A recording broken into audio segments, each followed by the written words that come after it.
مع الجانب الذي تبنى ضرورة اختيار التوقيت الملائم والمناسب لتولي المدرب دياز لقيادة الفريق الهلالي، لأنه أنت تتحدث عن مباراة كلاسيكو رقم 1 في الملاعب السعودية، الاتحاد والهلال، فبالتالي كان يفترض أنه المدرب سيبيريا يتولى هذه المباراة على أن تكون أي فرصة قادمة للتوقف يكون لدى المدرب القدرة على قراءة الفريق المقابل، على وضع التوليفة، التصور الفني.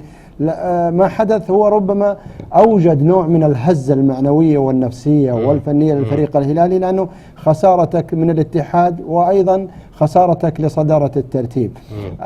يمكن أختلف في جزئية تحدث عنها الكابتن يوسف اللي هي فيما يتعلق بالمفاجآت. صحيح أنه نسبة التفاوت في الرؤية بين الاتحاد والهلال قياسا بالمستويات اللي قدمها الهلال في المباراة السابقة لها طبيعة مختلفة، لكن عنصر المفاجأة ينتفي في أي مباراة تجمع الفرق الكبيرة، خصوصا من ذات العيار الثقيل الهلال والاتحاد. جميل. فوز الاتحاد لا يمكن بأي حال من الأحوال يصنف على أنه مفاجأة. سبق وان فاز على الهلال في العديد من المباريات وكان يقارن كثير، بالعكس ما أجد في ذلك حتى الإيحاء بأنه هذا الفوز الاتحادي هو نوع من المفاجأة. أنا أختلف تماما، لأن مش مفاجأة.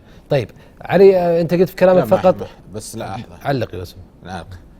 طيب ما خليها. طيب علق. ما قلت انه مفاجأة. هو ما قال مفاجأة. اي ما هي مفاجأة لأن الاتحاد فريق كبير، لكن غير متوقع لأن عطفا على النتائج، عطفا على نتائج الجولات السابقة الهلال هو المرشح. ايه، هو قال بناء على نتائج وادائهم في المباريات اللي راحت هو مرشح، ولكن لم تكن مفاجأة. لا يمكن الاتحاد الفوز الاتحاد. طيب انا سمعت